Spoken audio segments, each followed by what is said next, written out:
How's it going, guys? We're back again with the Commands of Christ, and today is Trust in Me Part 2. It's a series we're working on, and it includes a Hebraic study of the Gospels. And last week we did a review of the Gospel of Matthew in Hebrew, highlighting trust, because I discovered, that in the Hebraic Gospel of Matthew, that the word faith isn't even used. And I know that may scare a lot of people, but you have to look at what faith is and what trust is.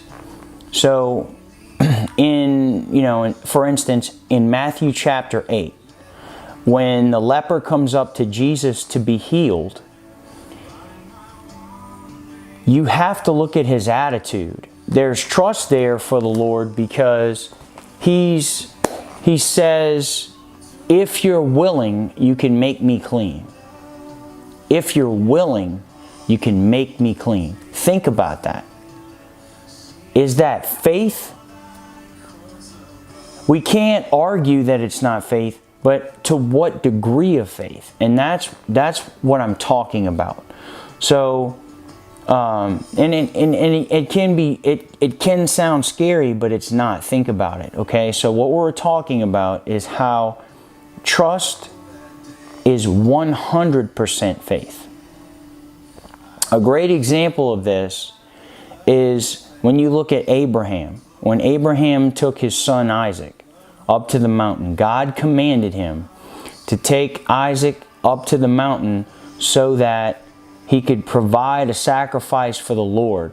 Now, if you were bringing your only child up the mountain and God said He wanted a sacrifice, you get what I'm saying?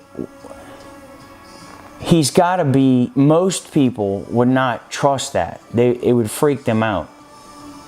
But there's this relationship that Abraham had with God that was so phenomenal.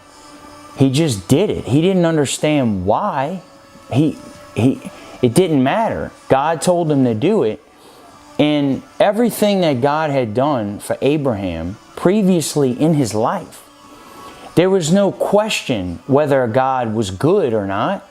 There's no question of His goodness. He's good. He wouldn't do anything evil. Let's go. I'm sure he had concern. But did he have trust for God, or did he have faith? Because faith comes with a degree. In my opinion, with Abraham was counted as righteous because of his trust. So he takes his son up there. Read the story. He takes his son up to it, and he's about to kill his son, and God sends a replacement for Isaac. God tested Abraham's trust. It was a test of trust, because God promised Abraham He was going to give him Isaac in the first place. He said He was going to give him more descendants than the stars in the skies. So he decides, him and his wife, you know what? I'm going to have sex with this Egyptian slave, make her my wife, whatever, and we'll make it official. And maybe that's what the Lord was thinking. No. So did he waver in his faith, or did he distrust? I think he distrusted. So how do we get to the point of understanding this? How do we wrap our heads around it? Because, we come into a generation that's, 2,000 something years past Christ. You look at the Bible, its original text was ancient Hebrew in the Old Testament, and a majority of the Old Testament ancient Hebrew. And so we see Hebrew, and then towards a lot of the first and second century text, we see Aramaic.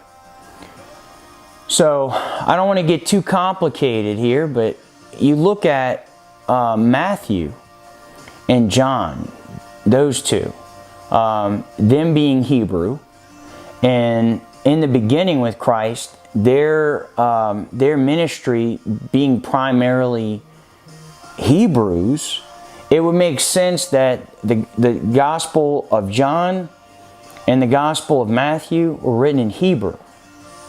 So later on, you have Mark and Luke, who weren't apostles, but that did ministry with Peter and ministry with Paul.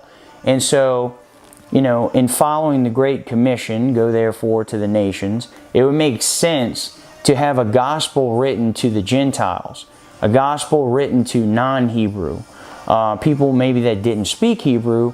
Greek was a more, centralized language. So Aramaic would make sense for Mark and for Luke. The problem comes in when you take Aramaic terms and slush it into Hebraic. So the question is, what do we lose? What do we lose by doing that? By taking a word that was originally trust and trying to translate it, and it becomes faith. Because faith may be the closest word. They may not be able to say trust from Hebrew to Aramaic. And where is Peter at when all this is happening? We don't know when it was put together. All we know is that when we look at Hebrew, Matthew, we see trust imparted everywhere where faith was that we saw in the Bibles that we grew up with. So does trust work? Does it work? So you look at Matthew chapter 8, and you see the situation with the leper. He has trust in God.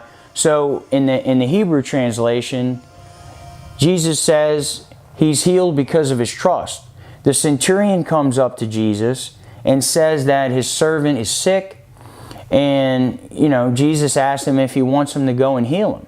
And he says, Lord, no, I'm not even worthy to have you come into my home. Just say the word and it'll be done. Just say the word. What is that? Is that faith? It's 100% faith, absolutely. And Jesus' response is that he's healed. And he also adds that he's never seen trust like that in all of Israel. Again, the lady with the bleeding issue, she touches the hem of his garment, or tzitzit, and she's healed. Why? Because of her trust.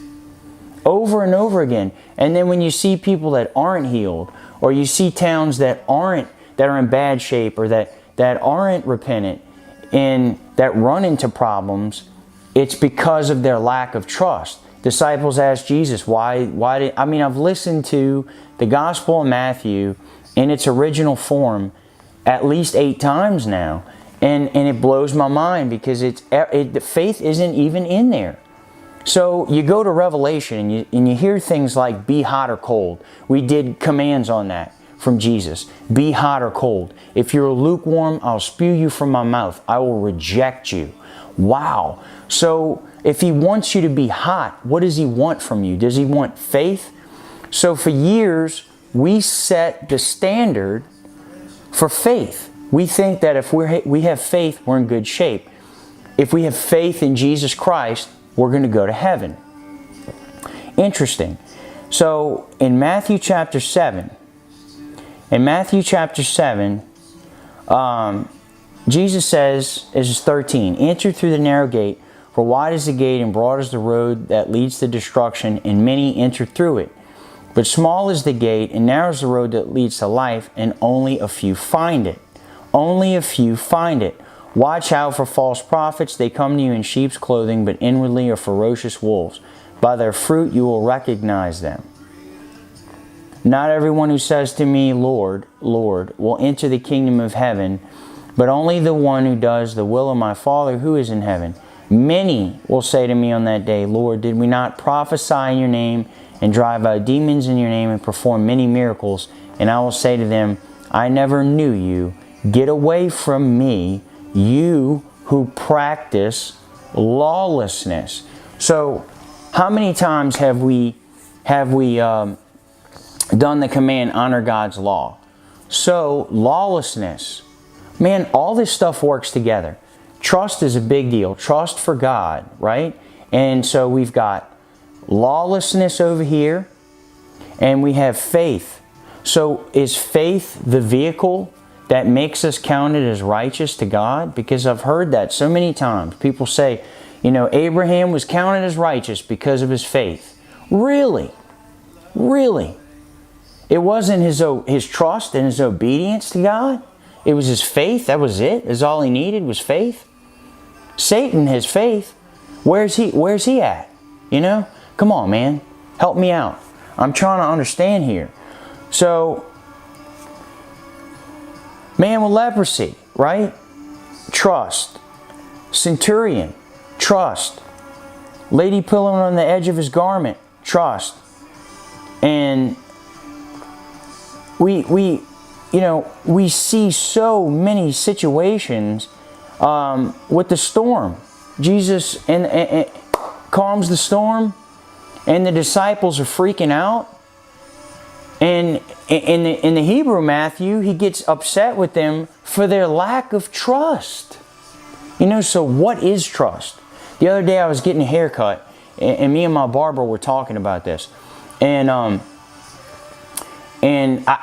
gave him an example of the difference, because, you know, it's a struggle to understand the difference between faith and trust. So faith, I showed him faith. Faith is me, you know, letting you cut my hair, and, you know, and then looking in a mirror. I may have faith that you did a good job, but I'm going to check because I don't fully trust you did, you see? So there's a level of faith in you because you've done it. So this time, I didn't want a mirror. He always asked me, you know, at the end if I want a mirror. This time, I don't need it. I looked at him and I said, how does it look, man? He said, it looks good. I said, is it even? He said, yeah. I said, great. Thanks, man. Here you go. Have a great day. He said, you don't need to look at it? I said, no, man. I'm good. You see, that's trust.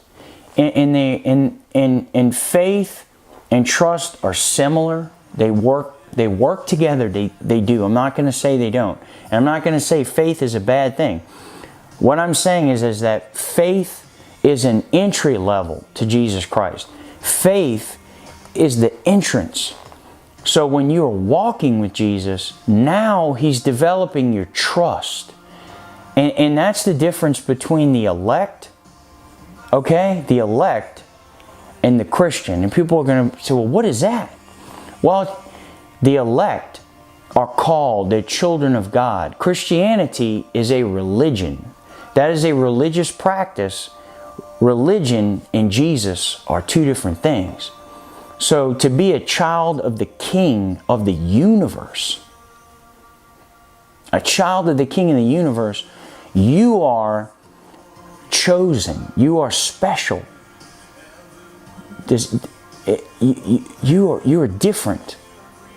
He says that He knew you before the creation of the world.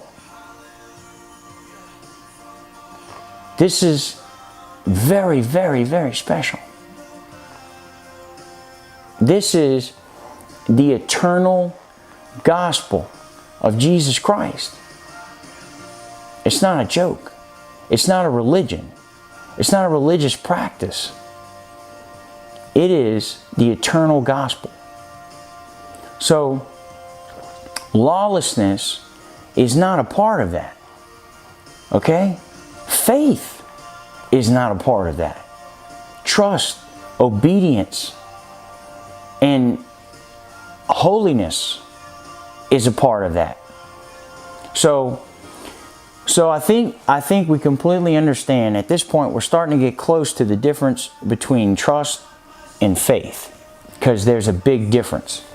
And we looked at James. James came and chimed in for us, And you know, what causes quarrels among you? They don't come from your desires they come from your desires that battle within you.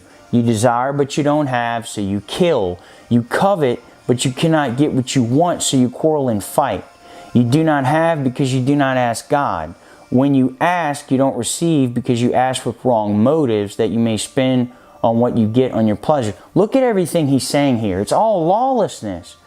What causes fights and quarrels? You go back to Matthew chapter 5, Jesus said not even to be angry with a brother you committed murder. You see what I'm saying? It's lawlessness. You desire, covet, all this stuff. Covetousness, anger, all of it. It's outside of the kingdom of God. It's got nothing to do with it. This is typical Christian behavior. And some people call it carnal Christian behavior. There's no such thing as a carnal Christian. It doesn't exist. It's not a real thing. And I understand me saying that may freak people out. I understand saying, you know, Christianity is a religion. Look it up. It is a religion. 100%. Being a child of God is not a religious practice. It's a relationship. There's a difference between religion and relationship. And Jesus wants us to be with Him. Church is awesome. You should do it. But that's not God. That's not your relationship with God. That's fellowship. That's worship. That is a part of the pie. There's a whole pie. That's a small part of the pie. This right here, this is 7/8 of that pie. You and Jesus. Me and Him, man, for me, that's the only pie I need. That's it. I don't need anything else. Nothing. All I need is me and Jesus. Why? Because He's my fulfillment. He's my everything. I don't need...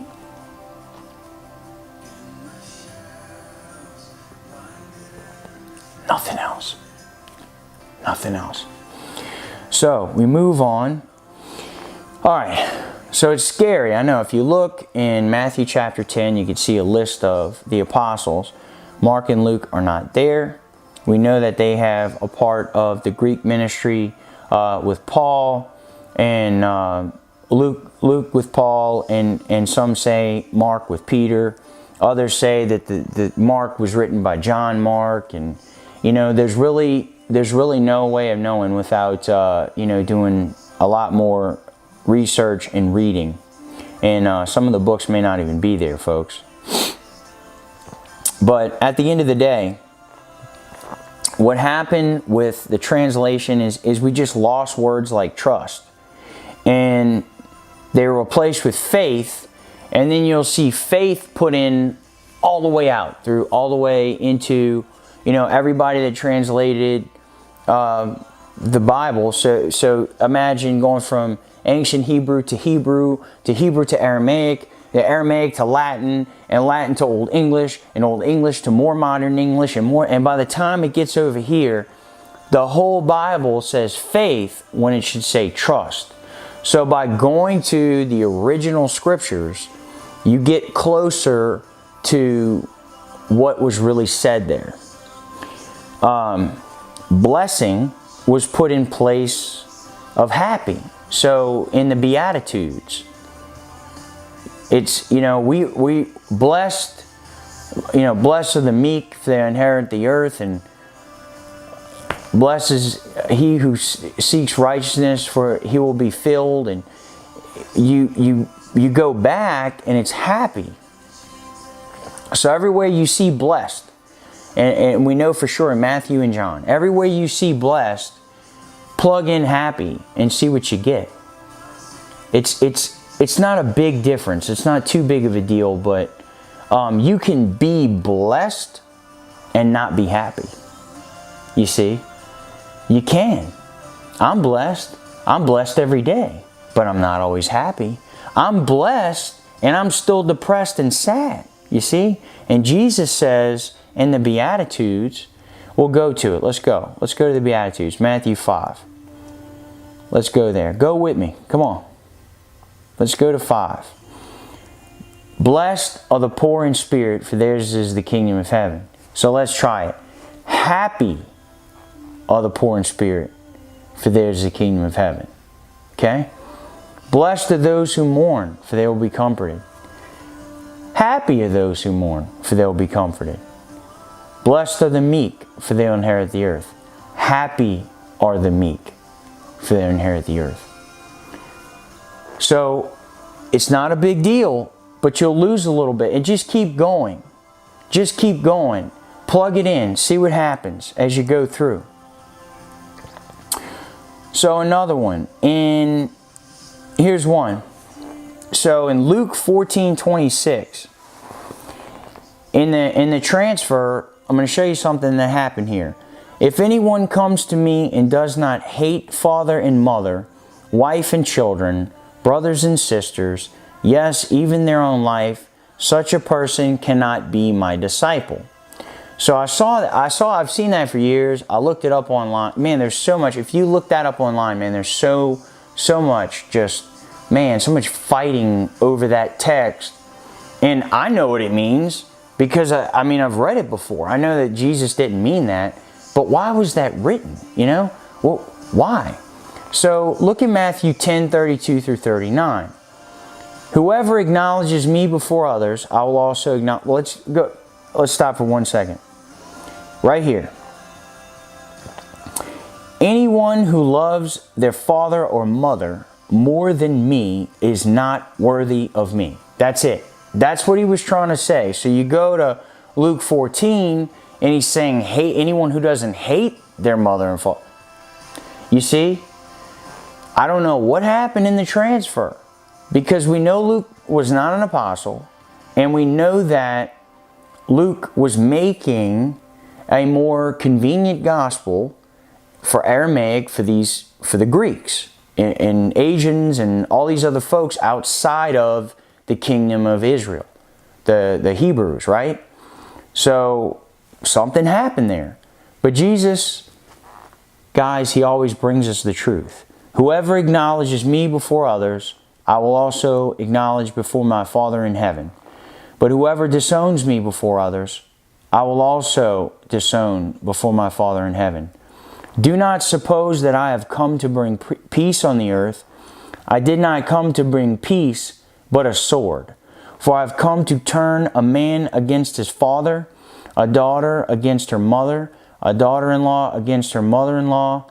A man's enemies will be the members of his own household. Anyone who loves their father or mother more than me is not worthy of me. Anyone who loves their son or daughter more than me is not worthy of me. Whoever does not take up their cross and follow me is not worthy of me. Whoever finds their life will lose it, and whoever loses their life for my sake will find it. So, he is calling you to absolution. He is calling you to trust. He is calling you to obedience. He is calling you to holiness. And we're going to be coming up on a series of the gospel of grace and the gospel of the kingdom of God. And we're going to talk about where grace and obedience work together and where grace and obedience pull away from one another. Because this is in 2019 with specifically, there's an eternal gospel that is described in the book of Revelation, in the book of Enoch. Hints of that were given in the epistle of Jude, and we see hints of it for Peter telling us to recall it in the epistle of 2 Peter. This eternal gospel, this special message is very special. And you look at what these men say all together, and Jesus is saying it the whole time in his commands. But what's amazing is he has a clear message of obedience, 100% obedience and trust. And I'm so glad that we had the opportunity to explore and learn more about trust.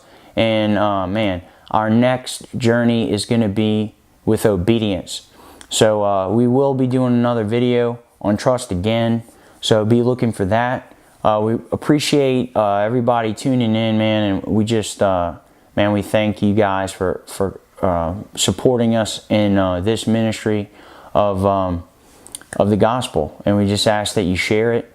You know, man, send us a video, anything that you guys have you want to post on our YouTube page or Facebook, Saints, Priests, and Watchmen. If you're not a part of it, check us out, join it. Even if you don't have, you know, a personal page, you don't like Facebook, man, this is a great way to connect with believers in other countries, and it's been a big blessing to me. I'm not a big fan of Facebook, but you know, my dad convinced me to start this group with him, and man, it's been a real blessing. So anyway, guys, we really appreciate you and your support, and be blessed.